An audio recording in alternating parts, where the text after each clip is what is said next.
There is a voice inside your head that never seems to stop. It comments, analyzes, worries, defends, compares, and remembers. It tells you what should have happened, what might happen next, and what other people probably think about you. It can be helpful at times, but it can also be exhausting. For many people, that inner voice feels so constant and familiar that it seems like who they are. Michael A. Singer begins The Untethered Soul by challenging that assumption. He invites us to notice something simple but life-changing. If you can hear the voice, then you are not the voice. You are the one who hears it. That distinction becomes the doorway into the entire book. Singer is not merely offering stress management or positive thinking. He is offering a profound shift in identity. He asks what remains when you stop identifying so completely with your thoughts, your emotional reactions, and your carefully defended sense of self. What if the deepest part of you is not the noise, but the awareness behind it? What if peace does not come from finally arranging life to your liking, but from no longer being dominated by the turbulence of your inner world? In this summary, we will walk through the major ideas of the untethered soul as a gradual journey inward. We will explore the witness consciousness, the mental voice, the heart, the stored energy of past experience, the practice of letting go, the meaning of surrender, and the freedom that comes when you stop clinging to the structures you built to feel safe. This is a book about inner liberation. It is about waking up from the belief that you are the mind, the emotional drama, or the accumulated story of your life. And it is about discovering that beneath all of that there is a deeper seat of awareness that is already free. At the heart of the untethered soul is a question that sounds simple, but reaches into every corner of human life. Who are you? Most people answer that question in layers. They say they are their name, their history, their roles, their beliefs, their preferences, their relationships, their achievements, or their wounds. Singer does not deny that these things matter in practical life, but he argues that none of them touches the deepest truth of who you are. All of those are contents of experience. They are things you have, things you remember, things you feel, and things you think. But they're not the one who is aware of them. Singer wants the reader to directly notice that awareness. Thoughts appear in the mind. Emotions rise in the body. Sensations come and go. Visual scenes change. Conversations begin and end. Yet, through all of this there is a continuous sense of being the one to whom experience is appearing. That quiet, steady presence is what Singer points toward. He is guiding the reader away from identity as content and toward identity as consciousness itself. This matters because suffering intensifies when you are fully entangled with every passing inner movement. If every fearful thought feels like you, every criticism feels like a threat to you, and every emotional wave feels like the truth about you, then life becomes unstable. But if you begin to recognize that thoughts are events in the mind and emotions are energies moving through the system, then space opens. You are still living your life, still feeling, still acting, still participating. But you are no longer as trapped inside every fluctuation. Singer is not asking you to become detached in a cold or distant way. He is asking you to become clear. He is pointing toward an inner ground that allows you to experience life more fully precisely because you are less fused with the constant chatter and contraction of the egoic mind. One of Singer's most memorable images is the idea of the inner roommate. This is the non-stop mental commentator that lives in your head. It talks all day long, often without invitation. It explains, complains, rehearses, predicts, criticizes, and worries. It reminds you of what someone said 3 years ago. It creates scenarios that may never happen. It interprets neutral events as personal victories or personal threats. And then, after stirring up anxiety or irritation, it often continues narrating as if it is helping. Singer's genius here is not just in pointing out that the voice exists, but in helping us see how normal we have made it. Most people rarely question this mental stream. They assume its presence means relevance. They assume its urgency means truth. But Singer encourages a different response. Instead of obeying the voice or trying to silence it through force, simply notice it. Hear it as you would hear someone speaking beside you. Once you do that, a subtle separation appears. You begin to realize the voice is something you can observe, and the observer is different from what is being observed. This is the beginning of freedom. The voice may still talk. Thoughts may still arise, but you are less likely to be dragged around by them. You start to see how much of daily suffering comes not from life itself, but from the commentary layered over life.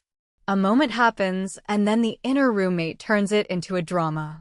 A challenge appears, and the mind turns it into identity. A feeling arises, and the voice declares what it means about you. Singer does not suggest that the mind is evil. Rather, he shows that it is a tool that became a tyrant because we forgot that it is not the seat of the self. To notice the inner roommate without becoming it is one of the foundational practices of the book. Once Singer helps the reader notice the mental voice, he takes the inquiry further. If you're not the voice, then what are you? His answer is consciousness, the aware presence in which thoughts, emotions, and perceptions arise. This is not merely a concept to admire. It is something he wants the reader to sense directly. When a sound is heard, there is awareness of the sound. When a thought appears, there is awareness of the thought. When grief, anger, joy, or embarrassment moves through the heart, there is awareness of that feeling too. Awareness itself is unchanged by what passes through it. It notices, contains, and illumines experience, but it is not identical to the changing experience. This shift matters because the mind and emotions are constantly moving. If you identify with movement, your identity will feel unstable. If you identify with awareness, there is a deeper steadiness available. Singer sometimes describes this as taking your seat of consciousness. Imagine sitting in the center of your being, watching the movements of mind and life without being thrown out of yourself by every event. That does not make you passive. It makes you grounded. It gives you a place from which wisdom can emerge. This is one reason the book speaks to readers from both spiritual and psychological backgrounds. On one level, Singer is speaking in the language of inner awakening. On another, he is teaching a highly practical form of disidentification from reactive mental patterns. Awareness becomes the place of choice. Without it, the mind reacts habitually. With it, there is room for observation, patience, and release. Many people spend years trying to fix every thought and feeling. Singer offers a different orientation. Instead of trying to micromanage the contents of consciousness, become established in consciousness itself. That is the beginning of untethering. Singer turns next toward the heart and the ways human beings protect themselves from pain. According to the book, life naturally flows through us as a stream of experience. Some moments feel beautiful and easy. Others feel uncomfortable, painful, or threatening. The trouble begins when we resist these experiences so deeply that we close around them. Rather than allowing a painful moment to pass through, we tighten. We suppress the feeling, avoid it, defend against it, or create a strategy to make sure nothing like it happens again. Over time, this creates what Singer describes as blockages or stored energies in the heart. The result is not just emotional residue. It becomes a whole pattern of life. We arrange our environments, relationships, routines, and ambitions to avoid touching the places where we have not remained open. We seek control because we fear what might be triggered. We chase approval because we do not want to feel old insecurity. We cling to comfort because we do not trust our capacity to remain open in discomfort. Singer's insight is that much of personality is built from these acts of closure. What we call our likes and dislikes, our preferences, our protective habits, and our emotional sensitivities are often shaped by stored reactions to life. This means that freedom cannot come only from external rearrangement. You can spend your whole life trying to control circumstances so that your inner disturbances are never activated, but that is a fragile way to live. Singer points toward another possibility. Instead of living to avoid the reopening of these places, begin learning how to remain relaxed and conscious when life touches them. When you stop closing, the old energy has a chance to release. And as it releases, the heart becomes lighter, more available, and more alive. A central teaching in the Untethered Soul is that the past does not merely survive as memory. It survives as active energy in the system when experience is not fully processed.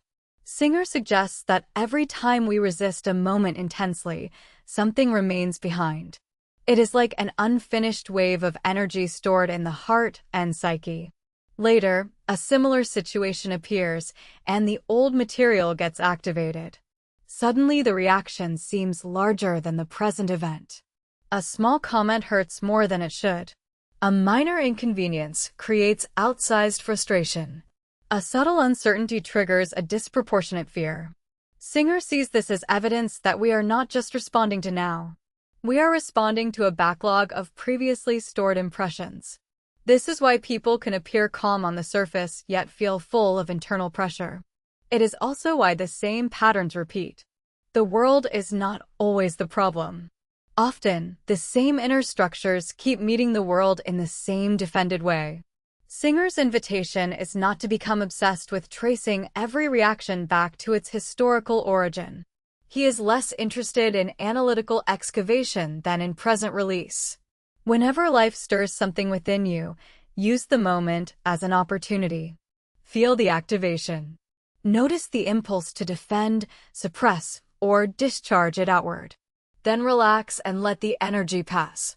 In this framework, daily life becomes the path of healing. Relationships, disappointments, fears, and even irritations are no longer merely problems to solve. They're chances to release what has been held inside. This perspective gives a different meaning to emotional discomfort. It becomes not just pain, but purification. Not punishment, but possibility. The key is willingness. Can you stay open long enough for the old energy to move, rather than rebuilding the same wall around it? Letting go is one of the most repeated themes in the book, but Singer treats it with more nuance than the phrase often receives. In everyday speech, letting go can sound vague, passive, or even resigned. But in the Untethered Soul, letting go is an active inner practice of non-clinging. It means that when thoughts, fears, desires, or emotional disturbances arise, you stop feeding them with compulsive involvement. You do not deny that they are present. You do not pretend not to care. You simply refuse to build your identity around them or contract your being to hold on to them. This is difficult because the ego thrives on grasping. It wants to hold the pleasant and resist the unpleasant. It wants certainty, recognition, control, and continuity. But life is fluid. Everything changes. The weather changes. People change. Relationships change. Bodies change. Moods change. Circumstances change. The more tightly you grip this changing world, the more friction you experience. Singer's teaching is that peace does not come from getting the world to stop changing. Peace comes from ceasing to demand that change obey your preferences. Letting go means allowing the mind to have its thoughts without worshiping them. It means allowing emotions to move through without collapsing into them. It means allowing desire to arise without becoming enslaved by it. It means allowing fear to appear without handing over your whole life to it. In practical terms, this can be very ordinary. A conversation does not go the way you hoped. Instead of replaying it all night, you notice the disturbance and release it. Someone fails to appreciate you. Instead of constructing a whole identity crisis around the moment, you let the reaction pass. A plan falls apart. Instead of concluding that reality is against you, you remain present and responsive. Singer is not describing indifference. He is describing freedom from inner compulsion. To let go is not to stop living. It is to stop imprisoning life inside the narrow demands of the ego. For Singer, spiritual growth is not mainly about acquiring beliefs or mastering esoteric concepts. It is about deciding, moment by moment, whether to remain open or close down. This makes openness one of the most practical principles in the book. Every day presents opportunities to contract.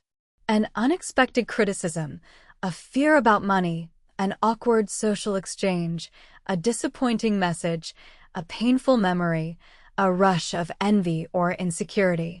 The habitual response is to tighten. We shut internally, narrow our energy, and protect the vulnerable places. But Singer says that every act of closure strengthens the prison. By contrast, every act of conscious openness strengthens freedom. To remain open does not mean becoming weak or boundaryless. It means refusing to make inner contraction your default way of meeting reality. You can still say no. You can still leave harmful situations. You can still make clear decisions. But internally, you stop building your life around resistance. This transforms how you relate to joy as well. If you are open, appreciation becomes more natural. Beauty lands more fully. Gratitude is less manufactured. Love becomes less possessive and more spacious. Singer suggests that the heart in its natural state is not closed. It is expansive. It is the repeated acts of fear and self-protection that make openness feel unnatural. The path he offers is one of remembering.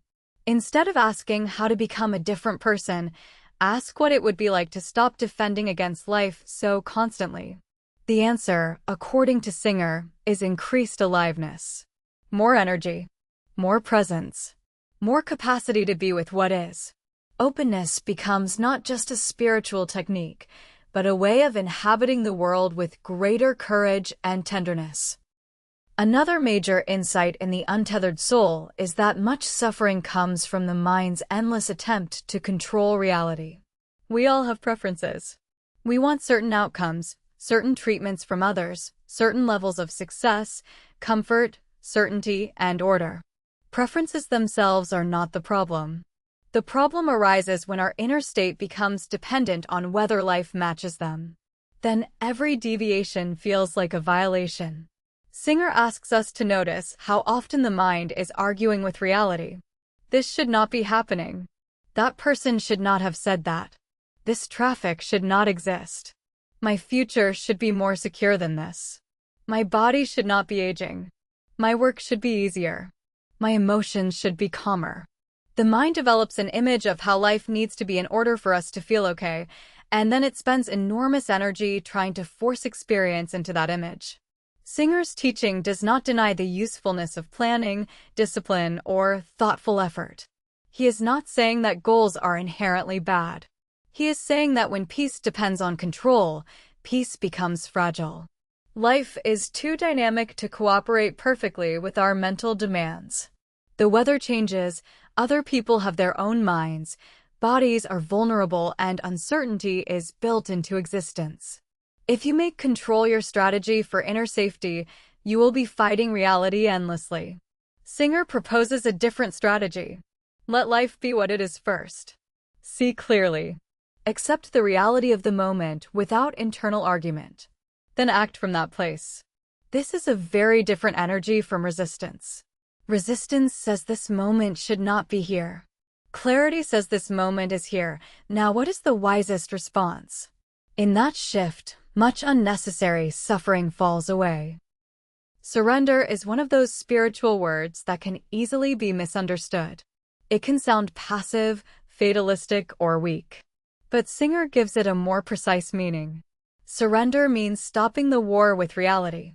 It means allowing life to unfold without insisting that it match the preferences of the ego before you consent to experience it. This does not mean you never act to change anything.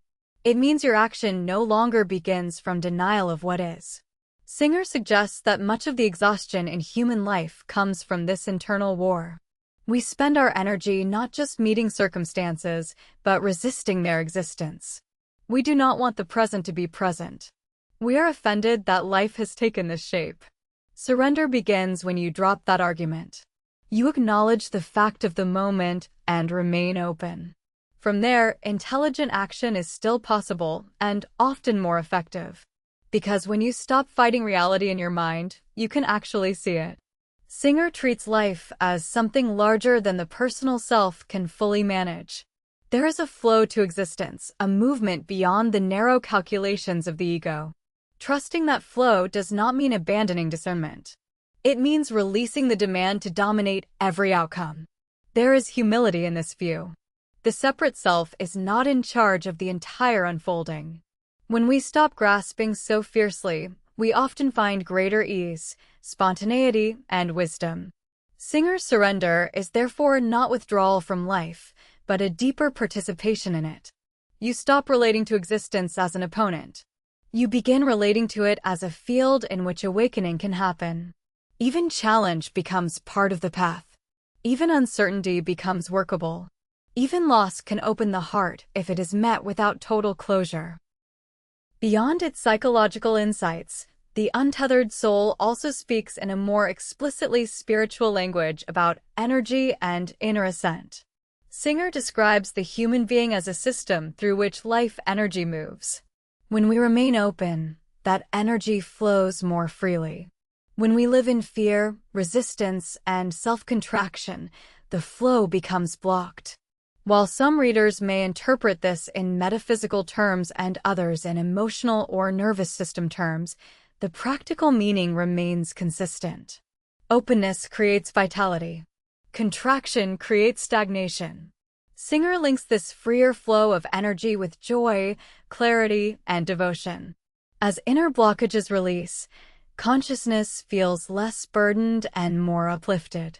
There is more natural gratitude, more sensitivity to beauty, more capacity to love without possession, and more ease in simple awareness. In this sense, the book does not stop at self-observation. It gestures toward transformation. The goal is not merely to cope more gracefully. It is to awaken into a less defended and more luminous mode of being. Singer's language here draws from contemplative traditions that see human life as an opportunity for spiritual realization. Yet he presents these ideas in an accessible way. He does not demand dogma. He invites experience. Stay open. Release what binds you. Observe the mind. Trust awareness. Then notice what happens to your energy, your presence, and your sense of connection to life. The ascent he describes is not about escape from the world. It is about becoming inwardly free enough to move through the world without being continually pulled downward by fear and grasping. One of the clearest practical implications of the book is that life changes when you begin living from the witness instead of the ego. The ego, in Singer's framework, is the constructed self that organizes experience around preference, fear, defense, possession, and self-image. It is constantly asking what this moment means for me, how I appear, whether I am safe, whether I am winning, whether I am losing, and how to control what comes next. The witness, by contrast, simply sees. It is aware without being compulsively entangled. This difference shows up everywhere. In relationships, the ego listens selectively, scanning for validation or offense. The witness listens more openly. At work, the ego may turn every setback into identity and every success into self-inflation. The witness notices the event and stays grounded. In solitude, the ego often fills space with compulsive thinking. The witness can rest in presence. Living from the witness does not eliminate personality, but it transforms your relationship to it. You still have opinions, responsibilities, memories, and talents. But they no longer have to define your deepest identity. Singer suggests that this shift reduces fear because there is less to defend constantly. It also reduces reactivity because not every mental or emotional movement needs to become a crisis. Over time, the witness becomes a home base. You begin to trust that you can observe inner storms without being destroyed by them. You can feel deeply without becoming lost. You can care without clinging. You can participate without over-identifying. This is one of the most liberating aspects of the book. It offers a way to be fully human without being wholly governed by the nervous, controlling, story-making self. The witness is not numb. It is awake. And from that awakened place, life can be met with more honesty, patience, and grace. Although The Untethered Soul is philosophical and spiritual in tone, many of its strongest lessons are intensely practical. Singer's ideas can be applied in ordinary moments throughout the day. When you wake up anxious, you can notice the mind already telling stories and remember that you are the one hearing those stories. When someone says something upsetting, you can observe the surge of reaction without immediately becoming it. When disappointment appears, you can feel the tightening in the body and choose to relax instead of harden. When desire becomes obsessive, you can see the grasping clearly and release your inner dependence on the outcome. In this way, daily life becomes training in consciousness. Traffic becomes practice. Waiting becomes practice. Conflict becomes practice. Success becomes practice too, because even pleasure can become a trap if it turns into clinging. Singer's work also has implications for relationships. It encourages less control, less projection, and less emotional dumping. If you are able to sit with your own activation instead of instantly blaming others for it, your conversations change. You listen more. You defend less. You become less desperate for reassurance. This can make love feel freer and more generous. In personal growth, the book suggests a gentle but uncompromising discipline. Notice. Relax. Release. Return to awareness. Then do it again. No dramatic outer ritual is required. The challenge is consistency. Can you remember in the moment of activation that freedom is available? Can you choose openness over closure even when the old pattern is strong? Singer's answer is that each such moment matters. Every time you release instead of cling, you weaken the old structure and strengthen inner freedom. As the ideas of the untethered soul begin to gather together, a larger vision emerges. The book is not simply saying think better thoughts, regulate your emotions, or become more spiritually informed. It is saying that human suffering is deeply tied to mistaken identity. We think we are the mind, so we obey every thought. We think we are our emotions, so we drown in every wave. We think we are our defenses, so we spend our lives protecting a fragile structure built from fear and memory. Singer's invitation is to step out of that confusion. Become aware of awareness itself. Let the inner world move without turning every movement into selfhood. Stop trying to secure permanent peace through control of an impermanent world. Open the heart. Release stored pain. Surrender the argument with reality. Then see what remains. What remains in Singer's vision is not emptiness in a bleak sense. It is spaciousness, vitality, and a quieter form of joy. It is a life in which inner freedom is not postponed until circumstances become perfect. It is available now in the midst of ordinary existence. This is why the book continues to resonate. It offers not a doctrine to memorize, but a way to inhabit consciousness differently. Its wisdom is simple enough to understand and deep enough to spend years practicing. You do not need to withdraw from life to apply it. You apply it by being fully present to life without being enslaved by your reactions to it. That is the untethering Singer points toward. In the end, The Untethered Soul offers a profoundly hopeful message. Freedom is closer than most people think. It does not necessarily require changing your job, leaving your relationships, moving to a retreat center, or finally solving every psychological problem. It begins with a shift in how you relate to your own experience. The mind may continue talking. Emotions may continue moving. Life will still include uncertainty, disappointment, beauty, love, loss, and surprise. But your deepest self does not have to be thrown around by all of it. You can learn to sit in the seat of awareness and let life pass through without constant contraction. You can notice the inner roommate without becoming its captive. You can feel pain without building a prison from it. You can care deeply without clinging. You can act wisely without demanding that the universe organize itself around your comfort. Singer's vision is not one of escape from being human. It is one of becoming more fully human by no longer being dominated by fear and inner resistance. There is great dignity in that path. It asks for courage, honesty, patience, and practice. It asks you to stop blaming the world for the movements of your own unresolved inner material. It asks you to trust that openness is stronger than defense. And perhaps most of all, it asks you to remember that awareness itself is already untouched by the turbulence it witnesses. That realization can change the texture of an entire life. The untethered soul is not somewhere far away. It is the part of you that was never truly bound, only forgotten. And the journey of the book is the journey of remembering.